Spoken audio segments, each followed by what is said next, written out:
Welcome everybody to today's game analysis of the 7th round of the Candidates 2020. It's the game Maxime Vachier-Lagrave against Jan Nepo, and this was such a crucial game because before the round Nepo was leading with 4.5 out of 6 points and Vachier-Lagrave right behind him with 3.5 out of 6. That means if Vachier-Lagrave wins this game, he ties and is in the lead together with Nepo, but if he loses, then Nepo increases his lead even further. So very important game for the standings and the whole tournament. Let's get into it. Vachier-Lagrave with white started as usual with e4, and we see the French that Nepo also employed in an earlier round against Kirill Alexienko, here the Wiener variation. And Vachier-Lagrave plays in the same fashion as Alexienko with h4. The main move is queen g4, but that can get pretty crazy pretty quickly as black sacrifices 2 pawns here on h7 and g7, and Vachier-Lagrave didn't want to test the preparation by Nepo there. h4, queen c7. Alexienko played knight f3 in this position, and Vachier-Lagrave deviates from that, plays h5. Now the pawn should not be allowed to h6 because in general black wants to keep his dark squares as safe as possible since he's lacking the dark squared bishop, and this guy should not become too active, but not so easy to do as we will also see in the game. h6, rook b1 makes sense, place the rook on the half open b file, b6, queen to g4. This is very typical. How will black defend this pawn? Well, rook g8 or king f8. Rook g8 was played. Now bishop b5 check, throw one check in, see how black responds. And here a novelty by Nepo king f8, but it makes a lot of sense because in this way he can play bishop a6 in this move, which he did. This is good for black, or at least it's beneficial for him to trade the light squared bishops, otherwise this bishop is quite a good piece, and this bishop, well, sometimes can be the typical French bishop, which means it's kind of bad. So black trades the bishops. D takes c5, by the way, both players still in the preparation. Bishop takes d3, pawn takes. Knight d7, black doesn't take on e5 or c5, but continues his development. And d4, quickly played. B takes c5, and queen d1. And here at least Nepo's preparation ended, and Vachier-Lagrave's I think also pretty soon. Queen e1, such a strange move maybe. Now all the white pieces are on the first rank.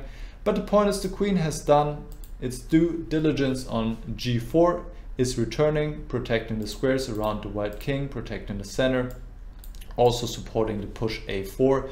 And if the knight ever comes to f5, white can go g4. So queen a5 was played after a long think by Nepo. Well, kind of long, 13 minutes for him. Is a long think. Good move. The bishop is forced to d2 more or less.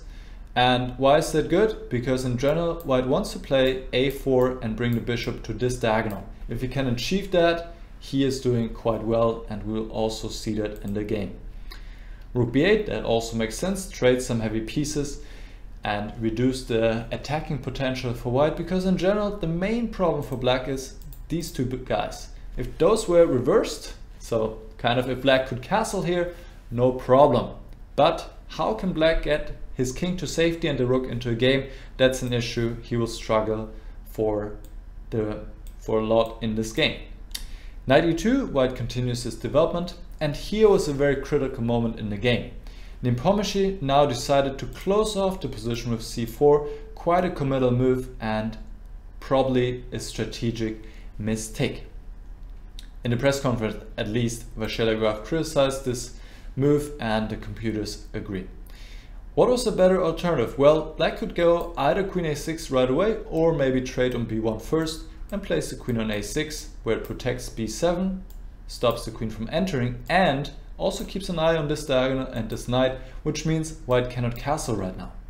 He has some other options here. D takes c5 is certainly one move to play, even though it's definitely double-edged, or a4 is another move, offering this pawn so that if black takes, white could castle without the knight hanging on e2, and I think white would enjoy quite good compensation in this position.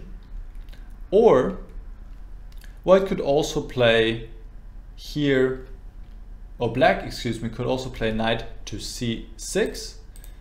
And now the best thing that white can do is to go queen b5 to go into the endgame, but I think with accurate play, black should be able to hold a draw. Here's one possible line. I know we're deep into a variation jungle, but this looks decent. White will win the pawn on a7, but black should be in time to organize himself and hold this endgame. Any case, either if you play queen a6 or trade on b1 first, this seems to be a better option than to go c4. And by the way, my engine has kind of collapsed, so I'll just tell you the variation of the position, which right now I believe is a little bit better for white. So the engine bar won't move anymore, in case you're wondering. Here, Nepo plays rook b6, which looks smart, but ultimately I believe it's not the right choice. Probably better would have been to play rook takes b1, queen takes, and knight b6. The point is to go king e8 and king d7 next, and to activate the rook. White can go queen b4. Here we see another drawback of c4, that white has the square available. Black shouldn't trade, because then the rook can exert great pressure on the a file. So queen a4, bishop e3, and this position is also more pleasant for white in general. He always has this possibility to exert some pressure on the dark squares. Still, this feels like a better chance for black to continue than the game. Rook b6, c2 makes a lot of sense to connect the rooks, also aiming in this direction, which Nepo took as a clue to stop that with rook h8. a4, I already talked about this plan, and it's quite a strong plan for white in this position to activate the bishop. King e8. Here, rook b4 was played. That's certainly a good move. White could also play kind of simple chess, let's call it like that. Take on b6, and no matter how black takes back, just play bishop c1, play bishop a3. And you might be surprised to find that the computers in decent depths already evaluate this position as winning for white. Why is that? Well, once the bishop comes to a3, let's say something like this, knight b8, bishop a3, knight c6, it's just so unpleasant for black to play. He always has to worry about the king, and white's plan is quite simple: to push f5 at some point, open more files, open more diagonals against the black king. And where's the black counterplay? Very difficult for him to create anything, and apparently already winning for white. MVL's move was also interesting, rook to b4. And here knight c6 was played, but this is also not best, I believe. Knight b8 to bring this knight to c6 makes more sense, so that this knight can keep an eye on f5, which is quite important, because this is the way for white to open up the position. Rook takes b6, a takes b6, g4, and honestly it can go quite similar to the lines we have just seen. Also quite promising for white, but still better choice than the game. Knight c6, and here white could once again take on b6 and do the same as we just saw, but MVL had something else in mind. He offered the exchange on b4, quite reminiscent of the game Alexenko against Nepo, where Alexenko also sacrificed the exchange on b4, but under quite different circumstances. Here black should not take this exchange, he would be just losing outright. Rook takes b4 would be a good idea if white needs to take, but white plays queen c3, and in the end he will be up a full piece. And after queen a6, white just goes b5, goes f5, everything works out for white. The bishop comes to b4, white can take on e6, the black pieces are completely passive and cannot be activated. So Nepo had to retreat back to e7, arguing that f4 was a move that also weakened some squares in the white position, but in the end this has rather helped white than black. Rook fb1, and now Nepo played f5, emphasizing this point he made with this knight maneuver, but probably f5 should not be played here. Rook g8 seems to be the best practical chance, I believe, to have g6 available at some point, maybe even get some counterplay of some kind against the white king. It will be a difficult position nonetheless, but the best practical chance. f5, And here we see Nepo's point. After e takes f6, knight takes f6, especially this square on e4 is weakened since white played f4, and the knights seem to have good control, but even here, f5, this pawn sacrifice is quite promising for white. White really has a choice, a luxury choice, because there's so many good options. Bishop c1, also quite sensible. Rook b5 was played by MVL to follow up with bishop c1, and honestly, probably both moves don't really matter, don't really have that much of a difference between them. Now king f7, Nepo continues to play the logical moves, but just he's not in time. It does not work out. So he should look for something else, maybe g6 at this point. But in either case, like I said, all of these positions are very difficult for black. Here's one sample line. Queen a5, queen b2, preparing rook a1, rook takes a7, queen c7, queen a3. Knight c8, for the moment black defends everything, but his position is rather passive. White has ideas like king f2, rook h1, rook takes h5. Also quite a difficult position to defend, no doubt. Back to the game. King f7 played, bishop a3, rook hb8. And now it seems like black is in time. He's about to exchange a lot of rooks on the b file, but that's the critical moment. What can white play here? How can he get a winning advantage? Your turn, stop the video right now. Got it? Well, white exchanges the pride of his position, the bishop on a3, but he also trades a very important defensive piece, the knight on e7, and now g4. That's what it's all about. White wants to open up the position somehow, and he needs to do it on the king side. g4 is the way to go, and the knight needs to be traded so it doesn't defend f5 anymore. And here black is struggling. Rook takes b5 was played. If f takes g4, white takes on b6 and just plays rook f1, and f5 is coming, queen is coming in. This is just already completely winning for white. If the engine bar was still working, it would show all the way for white. Rook takes b5, a takes b5, rook takes b5, g takes f5, white gains back the pawn. And you might say, well, there are not too many pieces left, what's the matter? Still, black has a lot of weaknesses. This pawn is weak, when this pawn falls, c4 will fall, a7 will fall, or is weak. And the white pawns are very solid. It's one solid chain. White can easily defend his pawns, so he's doing excellent.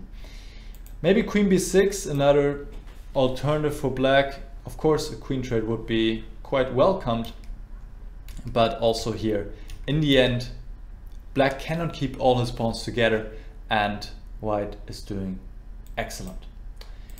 So e takes f5. Well, most of us would just take this pawn right away, at least in the blitz game, but there's a better way to play this, knight g3 first, to take with the knight on f5. And here black has some ways to pose practical problems at least, but Nepo does not choose one of them. He plays queen b6. Queen a3 was probably the best practical try when, well, knight e2 would repeat moves, which would be fine since also black doesn't have much to do. Here queen a6, and now king f2 first is maybe even stronger than knight g3 to follow up with this later on. Because if white takes on f5, he at least needs to be quite precise to still have a winning position. And that's what you want to do. If you are defending, if you are pretty much losing, you want to pose as many practical problems as you can. And here white has to find some older moves to get the advantage going. You can see some counterplay with the a pawn, not so simple anymore. In the end, white should be still winning, but it's not as easy as in the game. So queen a3, certainly the best practical chance. g6 is worth a consideration, and here white should just calmly respond with king f2 and prepare h takes g6. Also some possibilities to go wrong. For example, h takes g6, this line was mentioned by MVL in the press conference afterwards, queen g4, and here white absolutely needs to play knight e2 to protect the pawn, then he's still winning, because queen takes f5, which was maybe MVL's intention, he mentioned that. This is already a draw, surprisingly as it may be, because black has this counterplay with his passed pawns and with his remote pass pawns on the edges of the board, and those ones are the greatest enemy to the knight, so here the advantage for white is gone. Either case, if you play queen a3 or g6, I think it would have been a better try for black. Queen b6, knight takes f5 check. First of all, white doesn't want to trade queens, and queen a1 is a very nice move by Vachier-Lagrave. He keeps control, keeps an eye on this a pawn. Queen a3 is an option, protects the pawn on c3. There's nothing much black can do here to get counterplay. For example, let's say a5, just knight e3, queen b5, queen a3 check, king f2, the pawns can get rolling, queen e7 is an idea, and where is the black counterplay? Doesn't really exist. Instead, Nepo tried queen to e6, knight g3 and queen g4. That looks dangerous at first, but the knight, as so often, is the best friend of the white king and stops any kind of perpetual ideas. And once again, the main problem for black is he just cannot get this knight into the game at all. The pawns completely restrict this knight, and it's more a liability than a strength in the black position. Queen takes f4 was played, g6 also needs to be considered, and Vachier-Lagrave calculated. There are many ways to deal with this. Also, taking should be winning for white in the end, but this requires some precision. Easier is either queen a3 check, which was Vachier-Lagrave's intention, or even stronger, queen a4 hitting d5, and if g takes h5 with the threat h4, then queen d8 is very, very strong. King f7, f5, e6 coming, and it's game over. Back to the game. Instead, Nepomniachtchi played queen takes f4, queen takes a7, and material is equal, but the white king is safe, always has a hiding spot on h3, whereas there are so many problems here for black. He cannot keep his position together. King e7, queen a3 check, and now the queen comes with devastating effect to d6, and that's pretty much it. e6 hangs in the air, which is why black cannot really go after the c3 pawn. Here white will even mate in a few moves, and there are really not many moves to suggest for black. If he goes king c8 or king e8, white just gives a check on c6 or e6 and then grabs the pawn on d5, threatens e6, takes the pawn on c4. Black position is falling apart.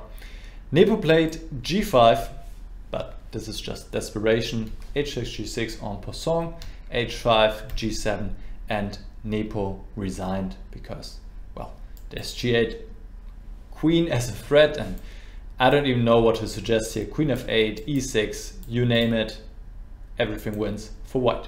So resignation followed after g7, and what a huge point for Vachier-Lagrave, who with this win ties for the lead together with Nepomniachtchi with 4.5 points out of 7.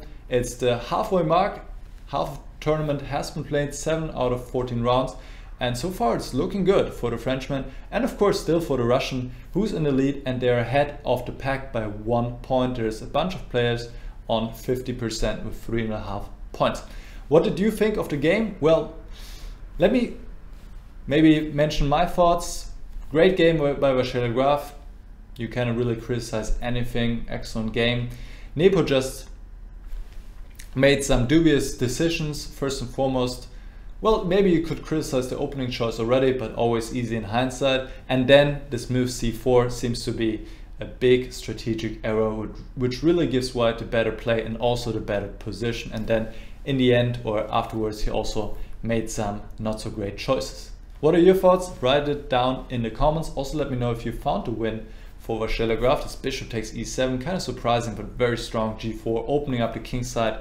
And if you haven't subscribed yet, do so, then you get notified when I publish new analysis. We'll see each other for the next game. Until then.